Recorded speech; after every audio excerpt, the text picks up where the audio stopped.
الحمد لله وكفى وسلام على عباده الذين اصطفى أما بعد فأعوذ بالله من الشيطان الرجيم بسم الله الرحمن الرحيم والذين آمنوا أشد حبا لله سبحان ربك رب العزة عما يصفون وسلام على المرسلين والحمد لله رب العالمين اللهم صل على سيدنا ومولانا محمد وعلى آل سيدنا ومولانا محمد وبارك وسلم اللهم صل على سيدنا ومولانا محمد وعلى آل سيدنا ومولانا محمد وبارك وسلم اللهم صل على سيدنا ومولانا محمد وعلى آل سيدنا ومولانا محمد وبارك وسلم۔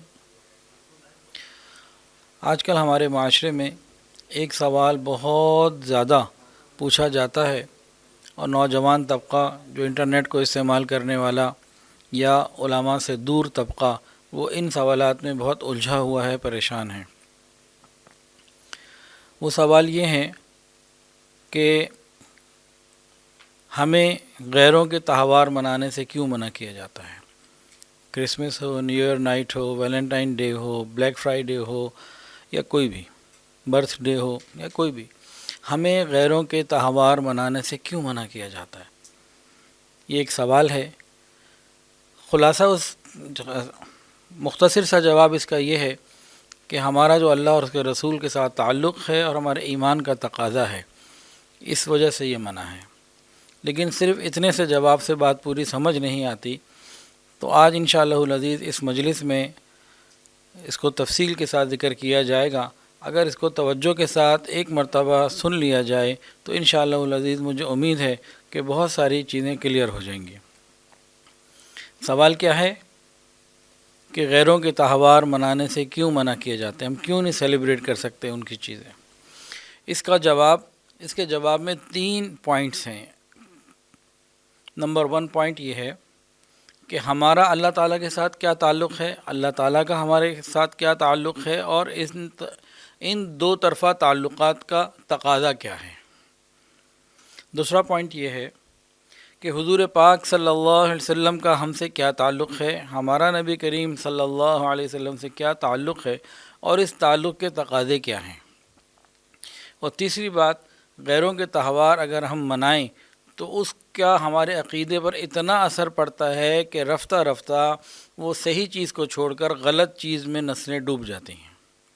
اب ان تینوں کی تفصیلات، اللہ تعالیٰ کا ہم سے کیا تعلق ہے اور ہمارا اللہ سے کیا تعلق ہے۔ قرآن مجید میں اللہ تعالیٰ فرماتے ہیں اللہ ولی الذین آمنوا واللہ ولی المؤمنین، اللہ تعالیٰ دوست ہیں ایمان والوں کے، محبت کا تعلق ہے۔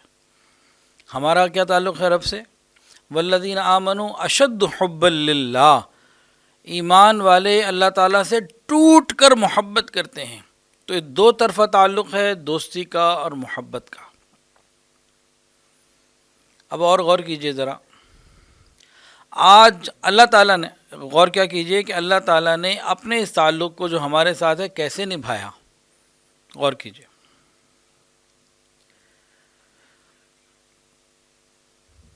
آج تک ہمیں جتنی خیر ملی ہے وہ کہاں سے ملی ہے؟ ایک سوال پوچھ رہا ہوں آپ سے، آج تک ہمیں جتنی خیریں ملی ہیں وہ کہاں سے ملی ہیں؟ وہ صرف اور صرف اللہ رب العزت کی ذات سے ملی۔ اللہ رب العزت ہمیں آنکھیں نہ دیتے ہم اندھے ہوتے، اللہ ہاتھ نہ دیتے ہم لولے ہوتے، اللہ کان نہ دیتے ہم بہرے ہوتے، اللہ زبان نہ دیتے ہم گونگے ہوتے، اللہ پاؤں نہ دیتے ہم لنگڑے ہوتے، اللہ عقل نہ دیتے ہم پاگل ہوتے، اللہ تعالیٰ عزت نہ دیتے ہم ذلیل ہوتے، اللہ تعالیٰ ایمان نہ دیتے تو ہم کافر ہوتے۔ تو آج تک ہمیں جتنی خیریں ملی ہیں سب پروردگار کی طرف سے ملی۔ حضور پاک صلی اللہ علیہ وسلم کی امت میں ہم پیدا ہو گئے، یہ بھی اللہ کا فضل ہے۔ اور آج سے لے کے موت تک جتنا جس کا وقت باقی ہے اس کو خیریں کن سے ملیں گی؟ اللہ تعالیٰ سے ملیں گی۔ پھر دنیا کی زندگی تو 50 60 70 سال 80 سال، اس کے بعد دنیا سے جانا ہے۔ قبر میں جاتے ہی قیامت کی صبح تک کا جو وقت ہے وہ کتنا وقت ہے اللہ جانتے ہیں۔ حضرت آدم علیہ السلام کے زمانے میں جس کا انتقال ہوا وہ قبر میں گیا، آج تک قبر میں ہے، قیامت تک قبر میں رہے گا۔ وہاں جتنی خیریں ہمیں کوئی دے سکتا ہے تو سوائے اللہ کے کوئی نہیں دے سکتا۔ پھر ایک دن وہاں سے بھی اٹھ جانا ہے، پھر قیامت کا دن قائم ہوگا جو اکیلا ایک دن 50,000 سال کا ہے، 50,000 سنہ، اس دن کی جتنی خیریں ہیں وہ اللہ ہی نے دینی ہیں، اور اس کے بعد جنت کی زندگی کی خیریں بھی اللہ ہی سے مل سکتی اور کوئی دینے والا نہیں۔ تو اللہ تعالیٰ نے تو ہمیں اتنی خیریں عطا فرمائیں کہ ہمیں بھرپور نعمتیں عطا فرما دیں۔ یہ جو عزت و بھری زندگی ہم گزار رہے ہیں یہ اللہ کا کرم ہے، اللہ تعالیٰ کے اتنے احسانات ہیں کہ ہم شمار نہیں کر سکتے۔ تاہم اللہ رب العزت نے ایک بات ہماری ہی اصلاح کے لیے، ہماری ہی بھلائی کے لیے فرما دی، اے ایمان والو تمہیں میری اور میرے رسول کی ہی اطاعت کرنی ہے، میرا بن کے چلنا ہے، تم میرے ہو میں تمہارا ہوں، تم نے میرا بن کے ہی چلنا ہے۔ تو قرآن مجید میں اللہ نے فرمایا یا ایھا الذین آمنوا ادخلوا فی السلم کافہ، اے ایمان والو تم پورے کے پورے اسلام میں، دین میں داخل ہو جاؤ، سر سے لے کے پیر تک، تمہاری معاشرت بھی، تمہاری تجارت بھی، تمہارے اخلاق بھی، تمہاری عبادات بھی، تمہارے معاملات بھی، سب کے سب میرے حکم کے مطابق ہو جائے، پورے کے پورے دین میں داخل ہو جاؤ 100%۔ اللہ تعالیٰ نے کوئی گنجائش نہیں دی کہ تھوڑا سا یہ بھی کر لو، کچھ اور بھی کر لو، فرمایا کہ پورے کے پورے دین میں داخل ہو جاؤ۔ اب اس آیت کی تفسیر میں حضرت مفتی محمد شفیع رحمۃ اللہ علیہ اپنی مشہور تفسیر معارف القرآن میں یہ لکھتے ہیں، دو واقعات اس کے پس منظر میں لکھیں۔ فرماتے ہیں ایک صحابی تھے جو پہلے غیر مسلم تھے، یہودی تھے، کلمہ پڑھ کے مسلمان ہو گئے۔ تو ایک دن ان کے دل میں یہ خیال آیا کہ بھئی اونٹ جو ہے تورات میں حرام اور قرآن مجید میں حلال، اسلام میں حلال، یہودیت میں منع۔ تو ایک بہت بڑا زندگی کا عرصہ انہوں نے یہودیت میں گزارا، اور اس کے وہ عالم بھی تھے، جانتے تھے کہ بھئی وہاں پہ اونٹ منع ہے، یہاں پہ اونٹ حلال ہے۔ تو ان کے دل میں خیال آیا کہ دیکھو بھئی اب میں اسلام تو لا چکا اور اونٹ کو حلال ہی سمجھ رہا ہوں، جو حکم آ گیا رب کا، اس کی مرضی ہے، جس کے لیے جو چاہے حکم نازل فرمائے، مالک ہے، بادشاہ ہے۔ لیکن میں یوں کرتا ہوں کہ اونٹ کھاؤں گا نہیں، اونٹ کا گوشت میں استعمال نہیں کروں گا، تاکہ کچھ اس کتاب کی بھی بات رہ جائے اور اس پر بھی عمل ہو جائے۔ اب دیکھنے میں بظاہر یہ بڑا خوبصورت عمل نظر آتا ہے کہ اس میں جوڑ پیدا ہو جائے گا، لیکن جیسے ہی یہ ارادہ ہوا، اللہ رب العزت کی طرف سے خطاب آ گیا کہ پورے کے پورے دین میں داخل ہو جاؤ۔ جب ہم نے اونٹ کو حلال قرار دے دیا، اب یہ حلال ہے۔ اب کسی اور کی تعظیم، کسی اور چیز کا سوچنا، ٹھیک ہے وہ کتابیں بھی میری تھیں، وہ دین بھی میں نے ہی نازل کیے تھے، لیکن بعد میں لوگوں نے اس میں تبدیلیاں کر دیں، اب میں ہی حکم دے رہا ہوں کہ اب ان پر نہیں، اس پر عمل کرنا ہے۔ اور ویسے بھی دیکھا جائے تو ان کتابوں میں لکھا ہوا تھا کہ بھئی آخری جو نبی اور آخری جو کتاب آئے گی، ان کے آنے کے بعد یہ ختم ہو جائیں گی۔ تو جب نیا ایڈیشن آ جاتا ہے نا، یا سافٹ ویئر اپڈیٹ ہو جاتا ہے، تو پچھلی چیزیں خود ہی ختم ہو جاتی ہیں۔ تو یہ لیٹسٹ کتاب آ گئی، لیٹسٹ، ہم اپنی زبان میں بات کریں، قرآن مجید وہ لیٹسٹ کتاب ہے، تو پچھلے ایڈیشن اللہ تعالیٰ نے خود ہی ختم کر دیا کہ اب یہ ایڈیشن ہے، یہ قیامت تک کے لیے ہے۔ تو بہرحال ایک تو یہ واقعہ، ایک اور واقعہ سنیے۔ یہودیوں کے ہاں ہفتے کے دن کی عزت، عیسائیوں کے ہاں اتوار کی، اور مسلمانوں کے ہاں جمعہ کی۔ ایک صحابی اسی طرح یہودی تھے، مسلمان ہو گئے، کلمہ پڑھ لیا، پکے مسلمان ہو گئے۔ ان کے دل میں ایک دم خیال آیا کہ بھئی ہفتے کے دن کی میں پہلے عزت کرتا تھا، تو تھوڑا اب بھی اگر کر لی جائے تو کیسا رہے گا، اچھا رہے گا، چلو اصل عزت تو جمعے ہی کی ہے، لیکن ذرا اس کا بھی کچھ خیال کر لوں۔ اس پوائنٹ کو بھی اللہ تعالیٰ نے منع فرما دیا کہ نہیں، پورے کے پورے دین میں داخل ہو جاؤ۔ غور کیجئے، اتنے مائنیوٹ لیول کے اوپر بھی، اتنی چھوٹی اور باریک بات کے اوپر بھی اللہ تعالیٰ نے سمجھا دیا کہ نہیں، ایسا نہیں ہو سکتا۔ اب آج کا مسلمان یہ سوچتا ہے کہ میں ان کے فنکشن میں آؤں گا، جاؤں گا اور ان کو دعوت دوں گا، اور اس طرح سے آپس میں محبتیں بڑھیں گی، تعلقات بڑھیں گے، دنیا کے اندر فتنہ فساد کم ہوگا، تو وہ قریب ہونے کی کوشش کرتا ہے۔ قریب ہونے کی حد اللہ رب العزت نے بتا دی۔ دیکھو تم اگر کافروں سے، وہ بھی میرے پیدا کیے ہوئے بندے ہیں، انسان ہیں، ان سے تم تعلق کرنا چاہتے ہو تو ٹھیک ہے، معاملات کر سکتے ہو، تجارت کر سکتے ہو، لین دین کر سکتے ہو، ان کی کوئی کسی مدد کی ضرورت ہے تو انہیں فائنینشیل سپورٹ کر سکتے ہو، اگر کوئی غریب ہے، مجبور ہے، بیمار ہے، علاج کرا سکتے ہو، یہ سب اگر پڑوسی ہے تو ٹھیک ہے، اس کا حق ہے تمہارے اوپر، اس کا حق ادا کرو۔ لیکن میرے پیارو، محبت کا تعلق سوائے میرے تم کسی سے نہیں کر سکتے۔ محبت تو تم نے مجھ سے کرنی ہے، میرے محبوب سے کرنی ہے، اور انبیاء سے کرنی ہے، ایمان والوں سے کرنی ہے۔ تو محبت کا تعلق جو ہے وہ تم نے غیر مسلمین سے نہیں کرنا، اس کا خیال کرنا۔ تو اللہ رب العزت نے ہمیں لمیٹیشن بتا دی کہ آج تک تمہیں جو کچھ دیا میں نے دیا، آئندہ بھی میں نے دینا ہے، تم نے زندگی بھی میرے حکم کے مطابق گزارنی ہے۔ اور غور کیجئے اس میں اللہ رب العزت نے ہمیں کیا سمجھایا، اسی پوائنٹ کے اندر رہتے ہوئے فرمایا، تم یہ چاہتے ہو کہ تم ان کو راضی کر لو کسی طریقے سے، تو سن لو، تمہیں بھی میں نے پیدا کیا، انہیں بھی میں نے پیدا کیا، میں خالق ہوں، میں جانتا ہوں، دلوں کے بھید بھی جانتا ہوں۔ وَلَن تَرْضَىٰ عَنْكَ الْيَهُودُ وَلَا النَّصَارَىٰ حَتَّىٰ تَتَّبِعَ مِلَّتَهُمْ، کہ تم ان کو کبھی راضی کر ہی نہیں سکتے سوائے اس کے کہ تم یہودی ہو جاؤ یا تم عیسائی ہو جاؤ، تب تو وہ تم سے راضی ہو سکتے ہیں، اس کے علاوہ کوئی طریقہ نہیں۔ ان کے تقاضے اور ڈو مور آتے ہی چلے جائیں گے، کبھی ختم نہیں ہوں گے۔ تو قرآن مجید میں صاف صاف بتا دیا کہ مومنین کو چاہیے کہ کافروں سے تعلق نہ رکھیں، بلکہ آیات میں یہ بھی لکھا ہے واضح، اگر انہوں نے مجھے چھوڑ کر، ایمان والوں کو چھوڑ کر کافروں سے دوستی کی، میرا ان سے کوئی تعلق نہیں۔ اتنی کھلی بات اللہ رب العزت نے کی۔ تو غور کیجئے، اگر ہم غیروں کے دن مناتے رہے اور غیروں کے دن مناتے مناتے ان سے تعلق بڑھاتے بڑھاتے اللہ تعالیٰ نے اعلان کر دیا کہ میرا تمہارا کوئی تعلق نہیں، تو بتائیں کیا بنا ہمارا؟ کس قیمت کے اوپر ہم ان سے تعلق رکھنا چاہتے ہیں؟ اللہ کی قیمت کے اوپر؟ اللہ ہماری حفاظت فرمائے۔ تو سوال یہ تھا، غیروں سے تعلق کو کیوں منع کیا جاتا ہے؟ اس سوال کے 3 پوائنٹس ہیں جواب میں۔ پہلا وہ ذکر ہو چکا، اللہ تعالیٰ کا ہم سے، ہمارا اللہ تعالیٰ سے جو دو طرفہ تعلق ہے محبت کا، وہ کیا ہے اور اس کے تقاضے کیا ہیں، اس کا ایک تھوڑا سا خلاصہ بیان ہو گیا۔ اب اس کا دوسرا پہلو، حضور پاک صلی اللہ علیہ وسلم کا ہم سے اور ہمارا حضور پاک صلی اللہ علیہ وسلم سے کیا تعلق ہے اور اس کے تقاضے کیا ہیں، نبی علیہ السلام کے ارشادات کیا ہیں۔ تو قرآن مجید میں یہ بھی سمجھا دیا، لقد جاءکم رسول من انفسکم عزیز علیہ ما عنتم حریص علیکم بالمؤمنین رؤوف الرحیم۔ نبی علیہ السلام کو مومنین کی عافیت ہی اچھی لگتی ہے، اگر ان کو ذرا سی کوئی تکلیف پہنچے، کانٹا بھی چبھ جائے، تو نبی علیہ السلام کو بہت شاخ گزرتی ہے۔ یہ تعلق ہے۔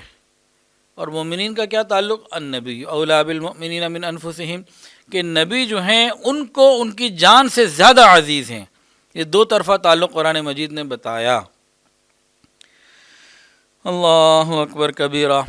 اسی دو طرفہ تعلق کے اندر ایک بات اور سمجھیے، حضور پاک صلی اللہ علیہ وسلم نے ارشاد فرمایا، تم میں سے کوئی میرا امتی اس وقت تک کامل ایمان والا نہیں ہو سکتا جب تک کہ میں محمد صلی اللہ علیہ وسلم اسے اس کی جان سے زیادہ، مال سے زیادہ، اولاد سے زیادہ، والدین سے زیادہ، گھر، کام، کاروبار سے زیادہ، دنیا کی ہر چیز اور ہر انسان سے زیادہ میں محبوب نہ ہو جاؤں، اس وقت تک تمہارا ایمان مکمل نہیں ہو سکتا۔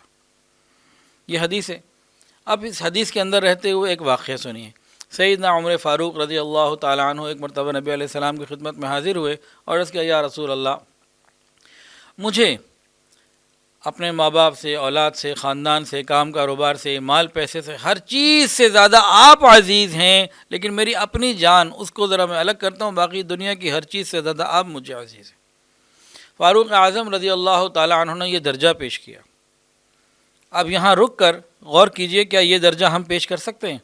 میرا گمان یہ ہے کہ میں خود بھی یہ درجہ نہیں پیش کر سکتا اور شاید ہی کوئی پیش کر سکے۔ کئی مرتبہ اولاد کی وجہ سے ہم گناہ کر لیتے ہیں، گھر میں شادی ہو، کتنی ہندوؤں کی ہم رسومات پوری کر لیتے ہیں، نماز قضا کر دیتے ہیں، کام کاروبار پیسے کی وجہ سے جھوٹ سود میں دھوکے میں چلے جاتے ہیں، وراثت کے اندر تو پی ایچ ڈی کر چکے ہیں ڈنڈی مارنے میں ہم لوگ تو بہت کچھ کر جاتے ہیں الٹا سیدھا ان چیزوں کی وجہ سے۔ تو ہم تو یہ دعویٰ کرنے کی پوزیشن میں نہیں ہیں، لیکن جنہوں نے یہ دعویٰ کر دیا اور اظہار بھی کر دیا کہ ہر چیز سے زیادہ میری جان کے علاوہ آپ مجھے محبوب۔ دربار رسالہ سے کیا جواب آیا؟ حضور پاک صلی اللہ علیہ وسلم نے ارشاد فرمایا، لا، ہرگز نہیں، جب تک کہ میں تمہیں تمہاری جان سے زیادہ محبوب نہ ہو جاؤں تمہارا ایمان پورا نہیں ہو سکتا۔ حضرت عمر نے جب سنا پھر تھوڑی دیر بعد عرض کیا، یا رسول اللہ، اب آپ مجھے میری اپنی جان سے بھی زیادہ عزیز ہو گئے۔ پھر آئی آواز، الآن یا عمر، اب تمہارا ایمان مکمل ہوا۔ تو اتنا تقاضا رکھا گیا ہے اللہ اور اس کے رسول کی محبت کا، اتنا تقاضا، ہر چیز سے زیادہ وہ محبوب ہو جائیں۔ جب یہ چیز آ جائے تب ہی ہمارا ایمان مکمل ہوگا۔ اب نبی علیہ الصلوۃ والسلام کی تعلیمات پہ غور کیجئے، جو آپ نے انتہائی وضاحت کے ساتھ لاؤڈ اینڈ کلیئر بتائی ہیں، سنیے اور دل کے کانوں سے سنیے۔ آقا صلی اللہ علیہ وسلم رحمۃ اللہ عالمین نے فرمایا، من تشبہ بقوم فہو منہم، جو جس سے مشابہت اختیار کرے گا وہ قیامت کے دن اسی کے ساتھ ہوگا۔ نبی علیہ السلام نے مختلف موقعوں پہ زندگی میں صحابہ کو اس کی تفصیلات بتائیں، جگہ جگہ فرمایا تم نے یہود و نصارہ کی، مشرکین کی، غیر قوموں کی، غیروں کی نفی کرنی ہے، مخالفت کرنی ہے۔ داڑھی کے بارے میں فرمایا کہ داڑھی کو بڑھاؤ اور مونچھوں کو ترشواؤ، کیوں؟ مشرکین کی مخالفت کرو۔ اس کے علاوہ پگڑی کے بارے میں احکامات آئے، فرمایا جب تم پگڑی باندھا کرو تو پگڑی کے نیچے ٹوپی پہنا کرو، کیوں کہ مشرکین سر پہ پگڑی تو باندھ لیتے ہیں لیکن ٹوپی نہیں ہوتی پگڑی کے نیچے، تو تم ٹوپی رکھو، اس کے اوپر پگڑی باندھو، مشرکین کی مخالفت کرو۔ اتنے چھوٹے لیول کے اوپر بھی، اتنی باریک چیز کے اوپر بھی آقا صلی اللہ علیہ وسلم نے فرمایا کہ نہیں، تم نے ان کی مخالفت ہی کرنی ہے، اپنے آپ کو الگ دکھاؤ۔ عبادات میں غور کیجئے اور زیادہ، سحری فرمایا تم سحری کرو، مشرکین سحری نہیں کرتے، ان کی مخالفت کرو۔ افطاری فوراً وقت داخل ہونے کے بعد کر لیا کرو، تاخیر مت کیا کرو کہ مشرکین تاخیر کرتے ہیں۔ جب سورج نکل رہا ہو، زوال کا وقت ہو، سورج غروب ہو رہا ہو، ان تین اوقات میں غیر قومیں، مختلف قومیں، کوئی سورج کو عبادت کرتی ہے، کوئی کچھ کرتی ہے، تم ان کی مخالفت کرو، تم سجدہ بھی نہیں کر سکتے اس وقت۔ یہ واقعات نبی علیہ الصلوۃ والسلام نے خود بتائے ہیں۔ اور غور کیجئے، نبی علیہ السلام حج کے لیے تشریف لے گئے۔ حج کے موقع پہ آپ نے دو ایسے معاملے کیے جس سے بتا دیا کہ پوری امت، 1.25 کے قریب صحابہ ساتھ ہیں، امت کو سمجھا دیا کہ دیکھو بھئی، ہماری اپنی ایک شناخت ہے، اپنی آئیڈینٹی ہے۔ کیا ہوا؟ مشرکین مکہ حج کے لیے جاتے تھے، جب وہ حج کے لیے جاتے تھے تو منی بھی جاتے، مزدلفہ بھی جاتے، لیکن میدان عرفات نہیں جاتے تھے۔ کیوں؟ اس لیے کہ میدان عرفات حدود حرم سے باہر ہے۔ وہ یہ کہتے تھے کہ ہم تو بہت سپیریئر قسم کی قوم ہیں، ہم تو بڑے حرم کے مجاور ہیں، ہمیں زیب نہیں دیتا، ہماری شان کے خلاف ہے کہ ہم حرم کے باہر جا کے حج پورا کریں، تو مزدلفہ سے واپس آ جاتے تھے۔ حضور پاک صلی اللہ علیہ وسلم جب حج کے لیے 10 ہجری میں تشریف لائے، بعض مشرکین کا خیال یہ تھا کہ حضور پاک صلی اللہ علیہ وسلم اپنے قبیلے قریش کی روایات کو باقی رکھیں گے اور ایسا کام نہیں کریں گے، آپ بھی عرفات نہیں جائیں گے۔ لیکن رسول اللہ صلی اللہ علیہ وسلم عرفات تشریف لے گئے، وقوف عرفہ کیا اور قبائلی روایات کو پاؤں کے نیچے مسل دیا کہ ایمان والے کے لیے تو اللہ کا حکم اصل ہے، یہ روایات نہیں۔ اور غور کیجئے، اس سے زیادہ اہم بات، 10 ذو الحجہ نبی علیہ السلام مزدلفہ میں ہیں، اب مزدلفہ سے واپس منی آنا ہے۔ جو حجاج ہیں وہ جانتے ہیں اس ساری تفصیل کو۔ نبی علیہ السلام نے صحابہ کو فرمایا کہ مشرکین مکہ جب حج کے لیے آتے تھے تو سورج نکلنے کے 15-20 منٹ بعد، کچھ دیر کے بعد، جب سامنے والی پہاڑی پہ روشنی ہو جاتی تھی، سورج کی کرنیں آ جاتی تھیں، پھر نکلتے تھے۔ تم ان کی مخالفت کرو، مشرکین کی، تم سورج نکلنے سے 5-10 منٹ پہلے نکل پڑو۔ اتنی باریک باتوں تک نبی علیہ الصلوۃ والسلام نے سمجھایا، ہمیں پھر بھی سمجھ میں نہ آئے تو اب ہم کیا کریں؟ اور غور کیجئے، حضور پاک صلی اللہ علیہ وسلم 10 محرم کا روزہ پابندی سے رکھتے تھے، مکہ مکرمہ میں روزہ رکھتے رہے، مدینہ آ گئے۔ مکہ میں تو 10 محرم کا روزہ فرض تھا، ایک روزہ، پھر مدینہ آ گئے، سن 2 ہجری میں رمضان کے مہینے کے روزے فرض ہو گئے، لیکن نبی علیہ الصلاۃ والسلام 10 محرم کا روزہ اس کے باوجود بھی رکھتے رہے کہ اس کی نفل ہونے کی اور فضیلت ہونے کی حیثیت میں، فرض تو رمضان کے تھے۔ نبی علیہ السلام 10 سال مدینہ میں بھی روزے رکھتے رہے۔ جب آخری مرتبہ آپ نے 10 محرم کا روزہ رکھا ہے، اس کے بعد آپ کو معلوم ہوا کہ یہودی بھی یہ روزہ رکھتے ہیں، تو پوچھا یہ کیوں رکھتے ہیں؟ انہوں نے بتایا کہ اس لیے رکھتے ہیں کہ بھئی نبی علیہ اللہ تعالیٰ نے موسیٰ علیہ السلام کو نجات دی تھی، فرعون کو غرق کر دیا تھا، 10 محرم کا دن تھا، تو ہم شکرانے میں روزہ رکھتے ہیں، تمہارے یہاں چلا آ رہا ہے۔ تو حضور صلی اللہ علیہ وسلم جو مکہ میں بھی روزہ 10 محرم کا رکھتے رہے، مدینہ میں بھی آپ نے ہر سال 10 محرم کا روزہ اکیلا رکھا، جب یہ بات معلوم ہوئی تو فوراً فرمایا آئندہ سال جس کو یہ ملے وہ 10 کے ساتھ 9 کو ملا ہے، کیونکہ مخالفت کرنی ہے۔ یہ باتیں کتابوں میں احادیث کی واضح موجود ہیں انہی الفاظ کے ساتھ کہ مخالفت کرنی ہے۔ یہ میسج ہے حضور پاک صلی اللہ علیہ وسلم کا۔ اب ہم نے جب بھی روزہ رکھا ہوگا 10 محرم کا تو یقیناً 9 یا 11 کو ساتھ ملایا ہوگا، کیوں؟ آئندہ اگر ہم کبھی 9 محرم کا روزہ رکھیں نا تو سارا دن سوچیں کہ آقا صلی اللہ علیہ وسلم نے ہمیں یہ روزہ رکھنے کا حکم کیوں دیا، میں نے کیوں رکھا؟ واضح بات ہے، اسی لیے رکھا کہ مخالفت کرنی ہے۔ تو اتنی باریک بات میں بھی نبی علیہ الصلاۃ والسلام نے یہ معاملہ کیا۔ اب اس کا ایک میں آسان بھی جواب دے دیتا ہوں، یہ بات تو ہے قرآن و حدیث سے جتنی باتیں کہیں، لیکن اب جو لوگ سوال پوچھتے ہیں نا جی کیا بات ہے، یہ علماء اتنے چھوٹے دل والے کیوں ہو جاتے ہیں، براڈ مائنڈیڈ ہونا چاہیے، دنیا بڑی ہو گئی ہے جی، یہ کیا کرتے ہیں، غیروں کا دن منانے سے کیا ہو جاتا ہے؟ تو اس کا جواب یہ ہے، بہت آسان جواب، کوئی بھی محب وطن پاکستانی جس کے دل میں ملک کے لیے محبت ہے وہ اس کو سمجھ جائے گا، اس کے اندر تک اتر جائے گا یہ جواب۔ اب اس سوال کے جواب میں کہ علماء کیوں چھوٹا دل کر لیتے ہیں، تنگ دل ہیں، تنگ نظر ہیں، کیوں کیا ہو جاتا ہے ہم نے یہ دن منا لیا کسی کا، وہ دن منا لیا کسی کا، کیا وجہ ہے، کیوں منع کرتے ہیں؟ اب اس کے جواب میں ایک سوال میں کرتا ہوں تمام محب وطن پاکستانیوں سے۔ سوال یہ ہے، ایک آدمی 14 اگست کو خوشیاں منائے، جھنڈے لگائے گھر میں اور اللہ کا شکر ادا کرے، تجدید عہد وفا کا دن وہ نیکی کے ساتھ گزارے اور اس جذبے کے ساتھ گزارے کہ مجھے ملک و ملت کے لیے میں بہت کچھ نہیں کر سکا، مجھے کچھ کرنا چاہیے، اور خوشی کا اظہار کرے، اللہ کا شکر ادا کرے، ہم اسے کیا کہیں گے؟ یقیناً ہم اسے کہیں گے کہ یہ محب وطن ہے۔ لیکن اگر کوئی پاکستانی جو پیدا پاکستان میں ہوا، آئی ڈی کارڈ اس کا نادرا کا بنا ہوا، باپ بھی اس کا پاکستان میں پیدا ہوا، وہ بجائے 14 اگست کے 15 اگست کو خوشیاں منائے، 15 اگست کو جھنڈے لگائے، 15 اگست کو جو ہے نا وہ سیلیبریٹ کرے، ہم اسے کیا کہیں گے؟ میرے حساب سے تو ہم سب کہیں گے کہ یہ غدار ہیں، یہ محب وطن نہیں ہیں۔ کیوں کہیں گے؟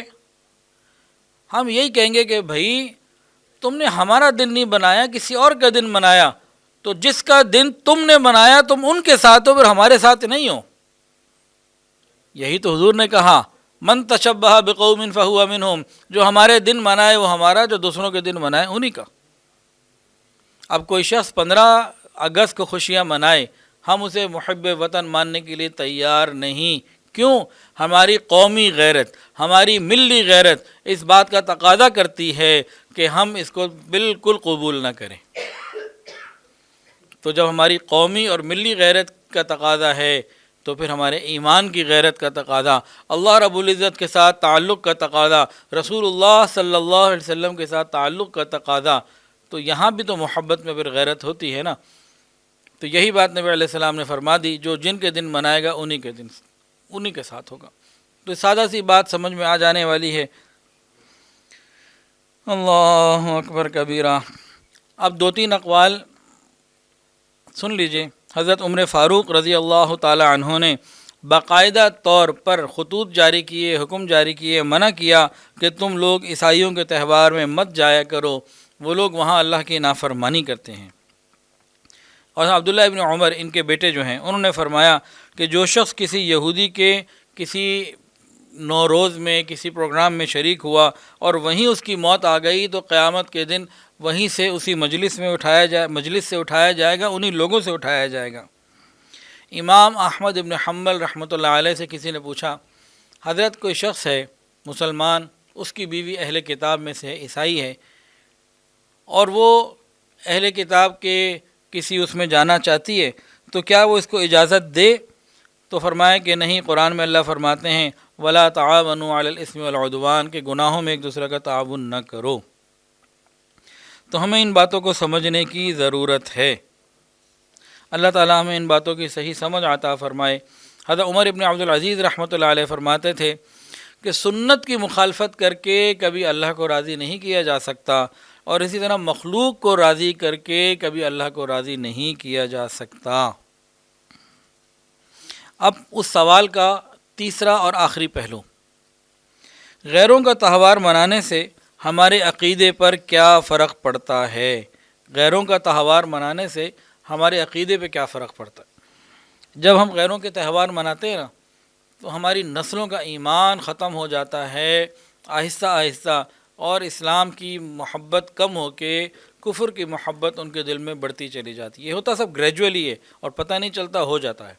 پھر نماز پڑھنی مصیبت، پھر علماء کے پاس آنا تو اور بڑی مصیبت لگتی ہے، مشکل لگتا ہے۔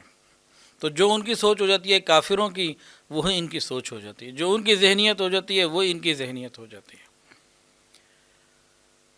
اس کے اوپر ایک واقعہ سنیے قرآن مجید سے۔ حضرت موسیٰ علیہ السلام اور حضرت ہارون علیہ السلام دونوں بھائی ہیں، دونوں اللہ تعالیٰ کے نبی ہیں۔ حضرت موسیٰ علیہ السلام کو اللہ تعالیٰ نے کوہ طور پر بلایا کہ میں نے آپ کو انجیل دینی ہے، آئیے۔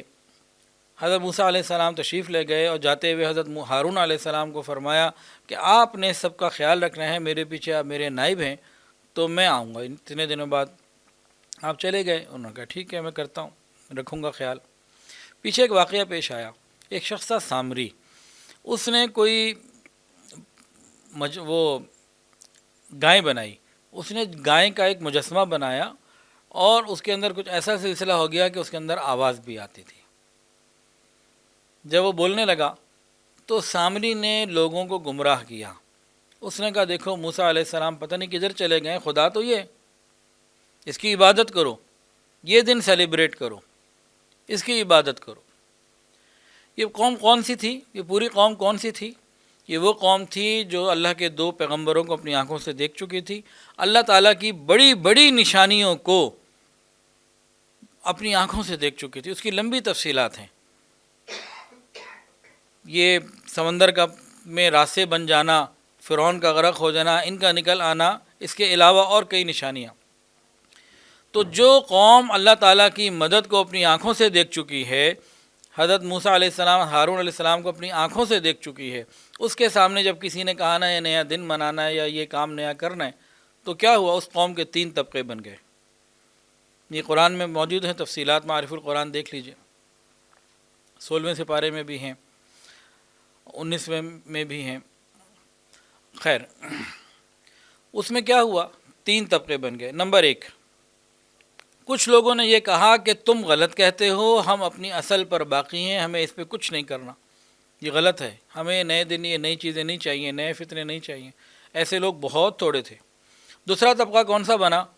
کہ جنہوں نے کہا کہ ہم موسیٰ علیہ السلام کے آنے کا انتظار کریں گے، جیسے وہ کہیں گے ویسے کر لیں گے۔ اور تیسرا طبقہ کون سا بنا؟ تیسرا طبقہ وہ بنا جنہوں نے اس کی عبادت کر لی، بلکہ جو دوسرا طبقہ تھا نا، انہوں نے عبادت تو کر لی، اور جب علماء نے کہا کیا کر رہے ہو، ہارون علیہ السلام نے کہا کیا کر رہے ہو، تو انہوں نے کہا اچھا وہ آئیں گے، اگر وہ کہیں گے کہ ہم نے غلط کیا تو توبہ کر لیں گے۔ تو بہرحال 3 طبقے بن گئے۔ ایک نے کہا کہ یہ غلط ہے، وہ تھوڑے سے لوگ تھے۔ ایک نے کہا یہی بہت اچھا ہے، وقت کی ضرورت ہے، وہ اکثریت تھی جو غافل ہو گئی، غفلت میں پڑ گئی، اور کچھ لوگ رکے رہے کہ جی ہمیں ذرا انتظار کرنا ہے، جیسے وہ آئیں گے پھر کر لیں گے۔ آج بھی ہمارے معاشرے میں یہی ہوتا ہے، کوئی بھی نیا دن، کوئی نیا فتنہ، کوئی نئی بات سامنے آ جاتی ہے تو ہمارے بھی کئی طبقات بن جاتے ہیں۔ کچھ لوگ ایسے ہوتے ہیں جو راسخ العقیدہ ہوتے ہیں، اللہ اور اس کے رسول کی محبت ان کے اندر ہوتی ہے، وہ کیا کہتے ہیں؟ وہ یہ کہتے ہیں کہ بھئی یہ غلط ہے، ہمیں ان نئی نئی چیزوں سے بچنا ہے، ہمیں منع کیا گیا ہے۔ لیکن ایسے تھوڑے لوگ ہوتے ہیں۔ کچھ ایسے ہوتے ہیں جو کہتے ہیں ہم علماء سے پوچھیں گے، جیسے وہ بتائیں گے پھر کریں گے، اور کچھ ایسے ہوتے ہیں جو یہ کہہ دیتے ہیں کہ بھائی یہی تو ضروری ہے، تو وقت کی اہم ضرورت ہے، اس کے بغیر گزارا نہیں ہو سکتا. یہ اکثریت ہوتی ہے، کیونکہ وہاں موج میلہ مزہ میوزک اور عورت اس طرح کے بے شمار وہاں ان کو لذتیں نظر آ رہی ہوتی ہیں، وہ سارے ادھر چلے جاتے ہیں. تو اکثریت اس طرح سے چلی جاتی ہے. تو اس میں آہستہ آہستہ غیروں کے دن منانے سے اپنے دنوں کی اہمیت کم اور ان کے دنوں کی اہمیت ہمارے دلوں میں زیادہ آ جاتی ہے، اور ہم اپنے عقیدے سے نکل جاتے ہیں. یہ جو عقیدے سے نکلنے والی بات بار بار کہی، اس کی کیا وجہ ہے؟ اس کی وجہ یہ ہے کہ ان کے جتنے بھی دن ہیں، ہر دن کی کوئی نہ کوئی پیچھے بیک گراؤنڈ ہے، پس منظر ہے، پیچھے کوئی واقعہ ہے. ویسے ہی نہیں ہے. مثال کے طور پر 25 دسمبر کیا ہے جی؟ انسائکلوپیڈیا آف برٹانیکل میں لکھا ہوا ہے عید میلاد مسیح. 25 دسمبر عید میلاد مسیح، حضرت عیسیٰ علیہ السلام کا پیدائش کا دن جو وہ عید کے طور پر مناتے ہیں. اسی طرح نیو ایئر نائٹ، یہ کیا ہے؟ ان کے ذہن میں جو پیچھے عقیدہ ہے نیو ایئر نائٹ کا، وہ کیا ہے؟ وہ اس عقیدے سے بہت ملتا جلتا ہے جو ہمارا عقیدہ قربانی سے متعلق حضرت ابراہیم علیہ السلام کے بیٹے حضرت اسماعیل علیہ السلام سے متعلق ہے. ہمارا عقیدہ الحمدللہ صحیح ہے کہ حضرت ابراہیم علیہ السلام کے 2 بیٹے تھے، اور حضرت اسماعیل علیہ السلام ان میں سے ایک تھے. اللہ تعالیٰ نے ان کو قبول کیا تھا قربانی کے لیے، وہ ذبیح اللہ تھے، اور ان کی یاد میں ہم قربانی کرتے ہیں، اس واقعے کی یاد میں. ان لوگوں کا، یہود و نصارہ کا جو طریقہ ہے، یہودیوں کا بالخصوص، وہ کیا کہتے ہیں؟ وہ یہ کہتے ہیں کہ اسماعیل علیہ السلام ذبیح اللہ نہیں تھے، حضرت اسحاق علیہ السلام تھے. حضرت اسحاق علیہ السلام بھی ابراہیم علیہ السلام کے بیٹے ہیں. تو وہ ان کو کہتے ہیں، اور نیو ایئر نائٹ اس لیے بناتے ہیں اس واقعے کی یادگار میں.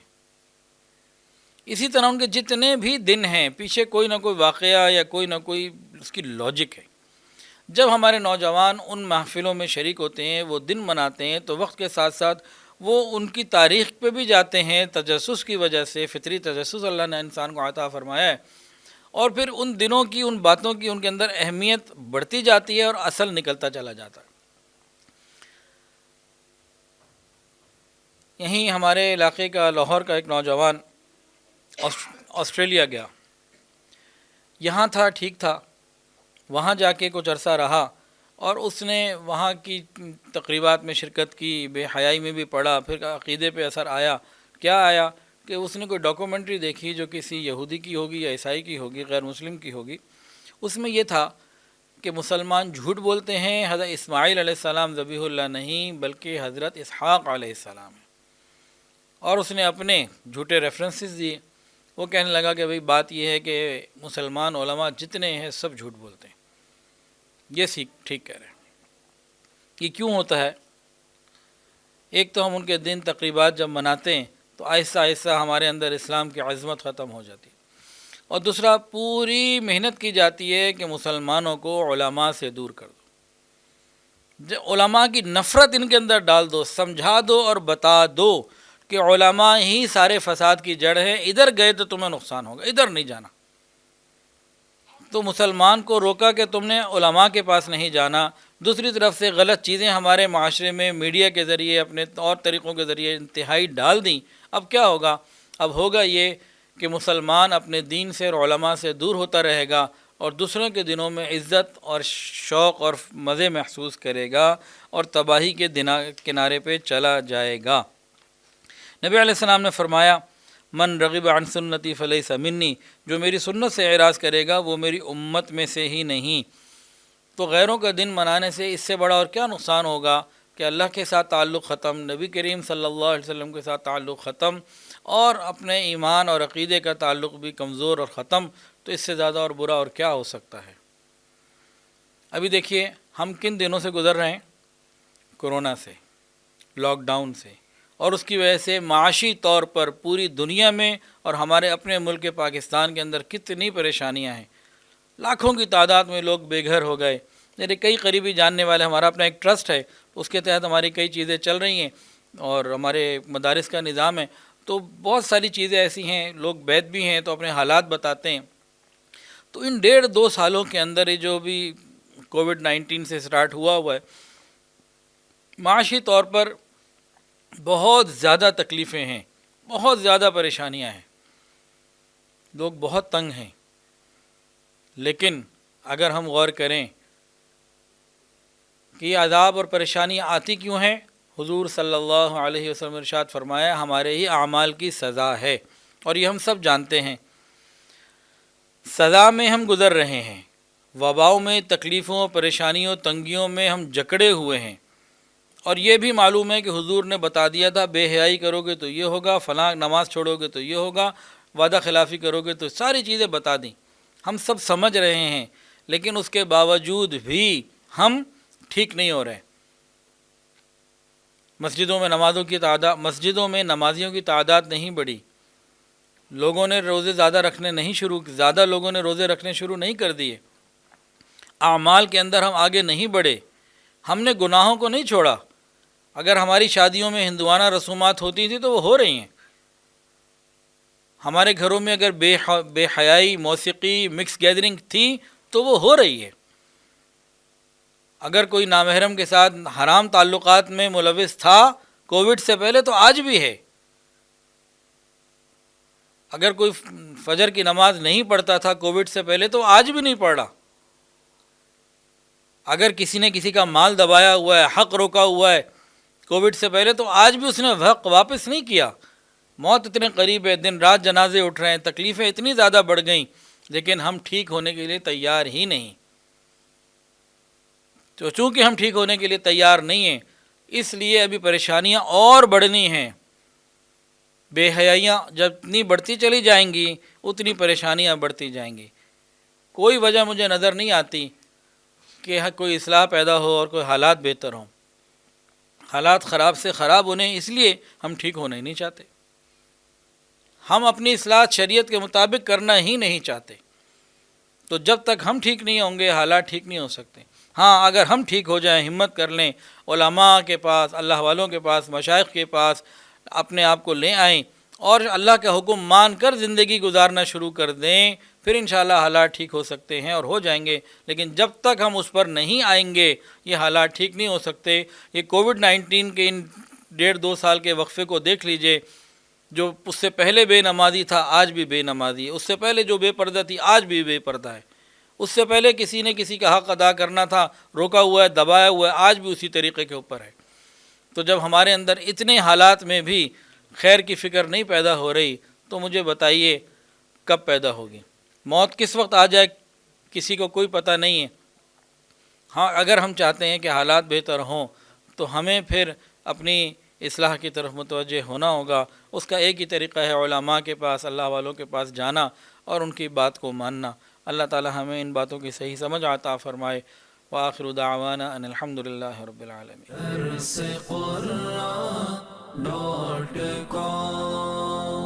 www.darsequran.com